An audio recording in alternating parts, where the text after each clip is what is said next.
Flexible working hours could be under threat as proposed right to disconnect laws come to a head. We are going to see a continuation of the productivity problem in our country. That's laughable and actually pretty insulting. Mr Dutton, he wants to end the weekend. It's no surprise that there are anti-employee rights. Well, underpaying people is cheaper. Yeah, it is. Slavery is probably cheaper too. Yeah, there is some modest pass-through here. We are talking about some of the lowest paid people in Australia.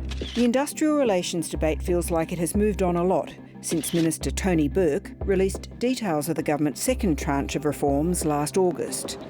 The focus at the time was on how to protect some of the lowest paid workers in the economy. For example, workers in the gig economy, people like those who deliver your fast food by bicycle. That was part of a broader bid to provide more basic standards and protections for workers in our increasingly casualised workforce. Having no standards at all is really simple. Having no protections is completely simple. We want people to be in work and we want those jobs to be secure. Employers immediately made their displeasure with the proposed reforms clear. And the Senate crossbench also made clear it did not want to be railroaded into dealing with what was going to be a massive omnibus bill. They pushed for the bill to be split into two to give Parliament enough time to deal with the legislation in detail. We've got the four bills through that we want to split from the monster bill of the IR, which should never have been put in there in the first place. The government eventually relented, and after a Senate inquiry and lots of consultation, the upper house considered the second half of the bill last week. Perhaps a little strangely, an issue that had received virtually no attention, although it had been on the radar for 12 months, suddenly gained all the interest, leaving the huge issues of addressing workforce casualisation and the gig economy largely ignored. The issue is called the right to disconnect. So the right to disconnect is something we're seeing around the world. New technology and a new kind of workforce means we have to face up to new challenges in our labour law. You know, what we had 100 years ago suited blokes in blue-collar jobs. That's not the dominant workforce now. We've got millions of retail workers, millions of health workers, and they need to be able to knock off. Green Senator Barbara Pocock has been a key figure in the push to put right to disconnect provisions in the law. The issue has become something of a lightning rod for opposition leader Peter Dutton. So we will take a policy that's in our country's best interests, that provides support to workers, but that doesn't make it impossible, particularly for small businesses, to employ staff, because particularly when the economy turns down, we want employers to err on the side of keeping those workers on. Bill Shorten wants to end the weekend. Now it's Peter Dutton that wants to end your weekend by making you on call 24/7, even when you're not getting paid for it. Peter Dutton is on a loser if he's going to go out in an election and say he thinks Australian workers should be available 24/7. That isn't going to work. Barbara Pocock is part of a Senate crossbench that has been central to long and detailed negotiations with the government, unions and employers about all aspects of the new laws. I think we have to acknowledge that the work there of the senators has been extensive. We have had the opportunity to put forward the case and the consideration of business. And look, I think they've done the best they can to mitigate the worst impacts of this legislation. That said, it remains fundamentally flawed. I think we've landed on a place that, nobody got everything they wanted, but I think it's a much fairer piece of legislation. Independent Senator for the ACT, David Pocock, has played a pivotal role in the Senate negotiations. Yeah, the right to disconnect is a tiny part of this legislation. He says casual employees should benefit from a significant difference in their position as a result of this legislation. With this legislation, as a casual employee, after 6 months, if you feel like you have been working regular hours and you would like to become permanent, you can ask your employer to convert to permanent. They can refuse on fair and reasonable grounds. They could say, listen, it's been like this, but going forward we're not, and they've got to have a good reason for that. But otherwise you can convert. The thing that we've been hearing is the conversion rate is actually very low. But obviously for those people who have been trying to convert, this is critically important. If you're trying to get a mortgage or even get a rental these days without that secure contract for work, it's very hard. And then there's the gig economy. You had the vast majority of gig platforms saying, we agree, we want some sort of minimum standard. And I think that's probably good for them because it stops them from trying to undercut each other when it comes to wages. It means that there will be a minimum standard that they have to pay people. Which brings us back to where we started. If you are an employee, you have a whole series of rights. If you're not an employee, all of those rights, all of them fall off a cliff. Employers still aren't happy. They say the changes will hinder the performance of the economy. There's no doubt productivity has been struggling, and we do need to really get back to a situation where the focus is on negotiation at the enterprise level. The problem with this argument, though, is that labour productivity growth was the slowest in 60 years in the decade to 2020 and has averaged just 1.2% over the 20 years to 2021-22. While Peter Dutton is vowing to keep the fight up on industrial relations until the next federal election, federal parliament today was already consumed by other issues, ranging from negative gearing to maladministration in the Home Affairs Department. Low-paid workers, though, could be personally feeling the benefits of the IR reforms for years to come.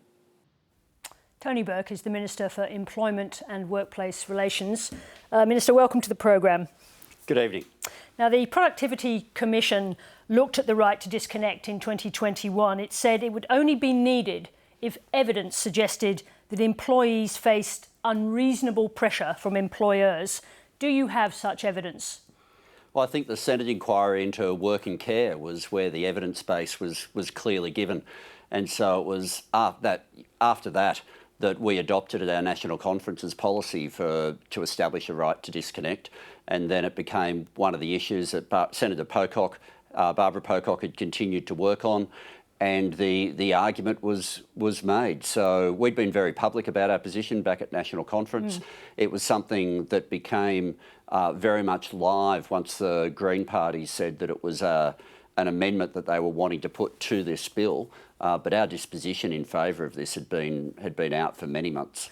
That's about the timing, but what is the problem you're trying to solve, and what's the evidence you have that there is a problem that needs solving?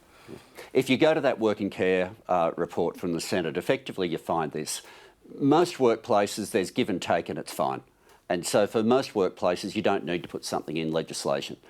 But there are a good number of workplaces these days where you get an employer where the contact and the demands becomes out of control. And there'll be some of your viewers who, even while they're sitting there now, know that if the phone has a bing and there's a work email arrived, they're expected to look at it straight away. You end up with a situation for some workers where they're never able to turn off, to have a weekend, to know that the work of the day is complete. And so for those people, just knowing this right is here changes the balance and will change that employer behaviour as well. So it's not a demand to the employer of you must not make contact. It's simply a concept from the worker's perspective that if you're not checking your phone, if you are away from your phone, if you are having a weekend where you're resting, you're allowed to, and you won't be punished for having not been on 24/7. Who came up with the idea of including criminal penalties for employers who break the rules? The way this happened, that it wasn't included in the amendment. There was simply an interaction of some provisions with others, and it was realised there was a circuitous route. That's a technical argument about about what happened. But who came up with the idea in the first place? Who pushed it forward? That's what I'm saying. I don't think it had been deliberately put there in the amendment that was moved, but it was worked out that the effect of the amendment would interact with another section of the bill, and therefore there was a pathway where there could potentially be criminal penalties. That's why Senator Gallagher went ahead with wanting to seek leave to be able to introduce an amendment to fix it. And for reasons I will never understand, Senator Cash, on behalf of Peter Dutton, blocked that amendment and insisted that if the bill was going to go through, the criminal penalties would be there. So I'll introduce separate legislation on Thursday to fix that. But were there discussions about a possibility of having criminal penalties over the course of the last year since you've been considering this? No, there were discussions about fines, and then effectively the idea came up during discussions with the crossbench and with business, I might add, that another way of doing this would be to simply give the right to the worker rather than frame it as the obligation on the employer. And when you did that, you ended up with the same outcome in terms of the change in balance, but without some of the fear and alarm that would otherwise be there. So you weren't involved in discussions about putting criminal penalties into the legislation at any time? I've got no recollection of that being referred to at any time. Why the sudden rush to push it through Parliament last week? Oh, well, it wasn't a rush to put it through last week. I wanted to put it through last year. And yes, but I think you cut off the possibility for the opposition and independents putting up amendments, didn't you?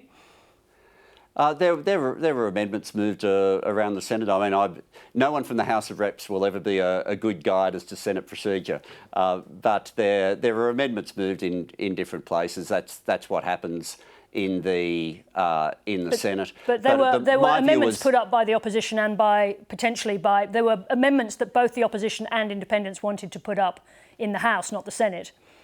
Oh, in the House, you're saying? Sorry. Yeah, well, in the House, we had a situation where we're dealing now, the opposition have a new strategy, which is effectively to try to talk out the debate and to keep the debate going for as long as possible. They spent about 45 minutes this morning debating whether or not we would debate this today. And effectively what they're doing is they're trying to fill up the parliamentary time so that we have less time talking about the tax cuts. All right, let's talk about the underpinning for this. The Fair Work Commission already has a mechanism for dealing with disputes. Why do we need legislation on top of that? In terms of the right to disconnect? Yes.